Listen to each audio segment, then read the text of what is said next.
Seperti yang kita ketahui, bangsa Indonesia ditempati oleh berbagai orang yang memiliki keberagaman suku, agama, dan budaya, walaupun berbeda namun tetap saling menghormati dan menghargai satu sama lain. Awal sebelum lahir negara Indonesia, yang mana kita ketahui bersama dikenal sebagai Nusantara.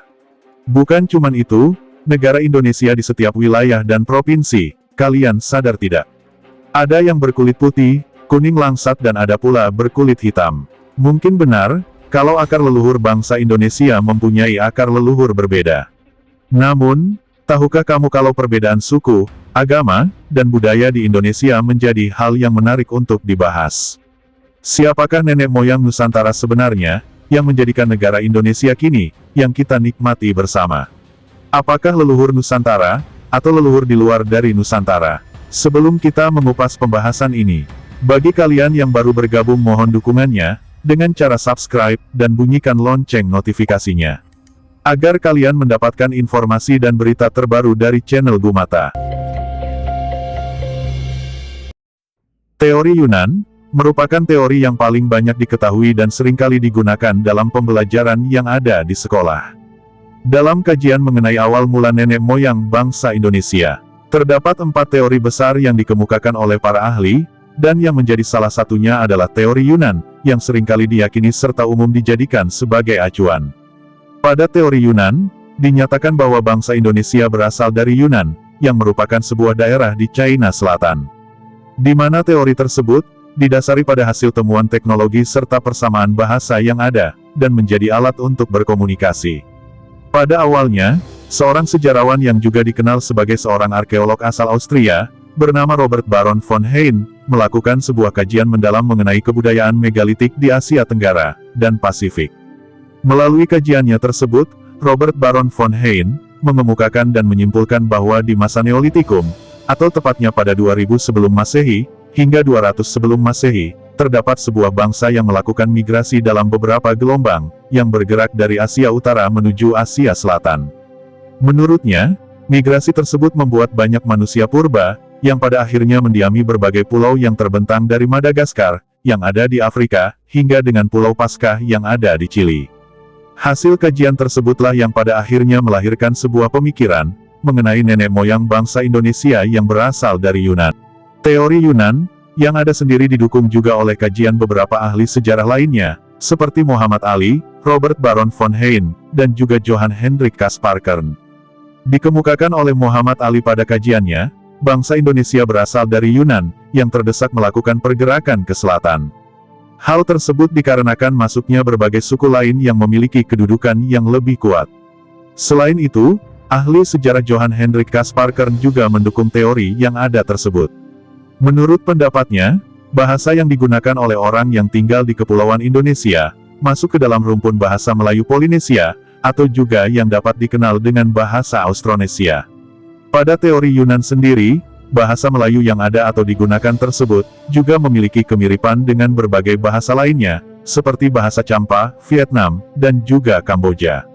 Sehingga dengan kata lain, adanya kemiripan bahasa Melayu, dengan berbagai bahasa lainnya menandakan adanya pertalian dengan daratan Yunan.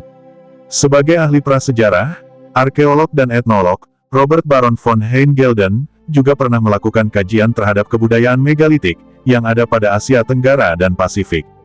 Melalui kajian tersebut, beliau menyimpulkan bahwa pada masa Neolitikum, adanya perpindahan atau migrasi besar-besaran, dari Asia Utara ke Asia Selatan. Pernyataan tersebut juga didukung dengan adanya temuan, atau bukti arkeologis, seperti ditemukannya kapak lonjong, serta kapak persegi di Nusantara yang memiliki kemiripan dengan temuan kapak yang ada pada wilayah Asia Tengah. Berbagai temuan berupa kapak persegi, juga menyebar dari daerah Asia, yang juga banyak ditemukan di bagian barat Indonesia. Sedangkan untuk kapak lonjong sendiri, paling banyak ditemukan di bagian timur Indonesia. Proses kedatangan atau perpindahan yang dilakukan oleh nenek moyang bangsa Indonesia tidak terjadi secara langsung dalam satu periode waktu saja, namun perpindahan tersebut terjadi secara bertahap dan berangsur. Berdasarkan teori Yunan, proses perpindahan yang terjadi oleh nenek moyang bangsa Indonesia, terbagi menjadi 3 gelombang, yaitu perpindahan orang Negrito, Proto-Melayu, serta Deutero-Melayu. Pada proses perpindahan gelombang pertama, yang melakukan migrasi adalah orang Negrito, atau yang dikenal sebagai Melanesoid. Kemudian gelombang kedua, disusul oleh bangsa Proto-Melayu, atau yang dikenal dengan Melayu Tua, yang terjadi pada sekitar 2000 sebelum Masehi. Sedangkan gelombang ketiga atau yang terakhir datang adalah bangsa Deutero-Melayu, atau yang dikenal sebagai Melayu Muda, yang terjadi pada sekitar 500 sebelum Masehi. Yang pertama yaitu Proto-Melayu atau yang dikenal sebagai bangsa Melayu Tua, merupakan orang-orang Austronesia, yang berasal dari Asia yang pertama kali datang ke Nusantara, tepatnya pada sekitar tahun 1500 sebelum Masehi. Bangsa Melayu Tua ini datang ke Indonesia, memasuki wilayah Nusantara, melalui dua jalur, yaitu jalur barat, dan juga jalur timur. Jalur barat merupakan jalur yang ditempuh melalui Malaysia hingga Sumatera, dan jalur timur merupakan jalur yang ditempuh melalui Filipina hingga Sulawesi. Proto-Melayu atau bangsa Melayu Tua, memiliki kebudayaan yang lebih tinggi, jika dibandingkan dengan manusia purba. Kebudayaan yang ada pada bangsa Melayu Tua, disebut sebagai kebudayaan batu baru, atau yang lebih dikenal dengan Neolitikum, yang pembuatannya sudah dihaluskan.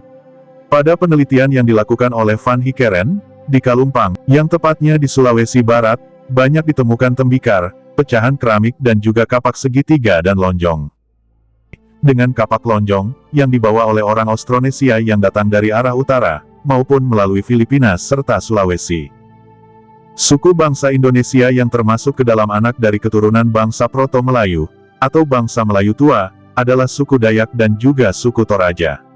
Yang kedua yaitu Deutero-Melayu, atau yang dikenal sebagai bangsa Melayu Muda, yang terjadi pada kurun waktu tahun 400 hingga 300 sebelum Masehi. Bangsa Deutero-Melayu atau Melayu Muda, berhasil mendesak serta melakukan asimilasi dengan pendahulunya, yaitu bangsa Proto-Melayu, atau bangsa Melayu Tua. Bangsa Deuteron-Melayu, memasuki wilayah Nusantara melalui jalur barat yang ditempuh, melalui rute dari Yunan, tepatnya Teluk Tonkin, Vietnam, semenanjung Malaysia, yang hingga pada akhirnya sampai ke Indonesia. Bangsa Deutero-Melayu atau Melayu Muda, memiliki kebudayaan yang lebih maju jika kita bandingkan dengan bangsa Proto-Melayu. Hal ini dikarenakan, bangsa ini sudah dapat membuat berbagai barang yang terbuat dari perunggu, serta besi. Beberapa contohnya seperti kapak corong, kapak serpatu, dan nekara. Selain adanya kebudayaan logam pada zaman tersebut, bangsa Melayu Muda atau Deutero-Melayu, juga mengembangkan kebudayaan megalitikum, di mana terdapat tugu batu, atau menhir, meja batu atau dolmen, keranda mayat atau sarkofagus, kubur batu, serta punden berundak. Suku bangsa Indonesia yang termasuk ke dalam anak dari keturunan bangsa Deutero-Melayu, atau bangsa Melayu Muda, adalah suku Jawa, suku Melayu, dan suku Bugis. Yang ketiga yaitu bangsa primitif, yang merupakan kelompok manusia yang telah lebih dahulu tinggal di wilayah Nusantara, sebelum kelompok bangsa Melayu memasuki Nusantara. Bangsa primitif sendiri memiliki budaya yang sangat sederhana, dan terbagi menjadi tiga, yaitu manusia Pleistosen, suku Wedoid, dan suku Negroid. Yang pertama yaitu, manusia Pleistosen atau manusia purba memiliki ciri khas yaitu selalu berpindah tempat dengan kemampuan yang sangat terbatas. Hal ini juga memiliki hubungan dengan kebudayaannya, sehingga corak kehidupan dari manusia purba, tidak dapat diikuti kembali, kecuali beberapa aspek saja, seperti contohnya adalah teknologi yang mereka miliki, yang masih sangat sederhana, dan dikenal sebagai teknologi Paleolitik. Yang kedua yaitu suku Wedoid, yang hingga saat ini sisa dari suku tersebut masih ada, seperti contohnya adalah suku Sakai, yang ada di Siak, dan juga suku Kubu yang berada di perbatasan Jambi serta Palembang. Suku Wedoid ini hidup dari mengumpulkan hasil hutan serta memiliki kebudayaan yang relatif sederhana. Hal ini yang membuat suku tersebut sulit sekali menyesuaikan diri dengan masyarakat modern saat ini. Yang ketiga yaitu suku Negroid, yang di Indonesia saat ini, sudah tidak terdapat lagi sisa kehidupan dari suku Negroid. Namun, di pedalaman Malaysia serta Filipina masih ada keturunan suku Negroid. Suku yang masuk ke dalam keturunan suku Negroid sendiri, adalah suku Semang yang berada di semenanjung Malaysia, serta suku Negrito yang berada di Filipina. Teori nenek moyang bangsa Indonesia yang pertama, adalah teori Yunan. Seperti halnya yang sudah dibahas di atas teori ini, menyatakan bahwa bangsa Indonesia yang ada berasal dari wilayah Yunan yang berada di Cina Selatan. Masyarakat Yunan yang ada dipercaya datang ke Nusantara, secara bergelombang ke Asia Tenggara, melalui berbagai sungai besar seperti Chao Phraya, serta Mekong yang kemudian berlanjut ke kepulauan. Kedatangan masyarakat Yunan ini sendiri, dibagi menjadi dua bagian yaitu Proto-Melayu, dan juga Deutero-Melayu. Sebagai gelombang pertama, Proto-Melayu datang ke Nusantara sekitar tahun 3000 hingga 1500 sebelum Masehi. Bangsa ini membawa kebudayaan Neolitikum ke Indonesia. Kedatangan bangsa ini sendiri menurut kajian menggunakan perahu bercadik satu. Sedangkan, gelombang kedua bangsa Deutero-Melayu datang pada tahun 1500 hingga 500 sebelum Masehi, membawa kebudayaan yang lebih modern dan pada saat itu mampu memperkenalkan perahu bercadik dua. Berdasarkan kajian yang tersedia, juga menyatakan mengenai perpindahan yang terjadi ke selatan, dipercaya karena adanya tekanan dari berbagai bangsa yang lebih kuat, yang ada di wilayah utara. Perpindahan yang terjadi dari wilayah utara ke selatan ini juga terjadi di berbagai daerah lainnya, seperti bangsa Arya yang mengalahkan bangsa Dravida di Sungai Indus.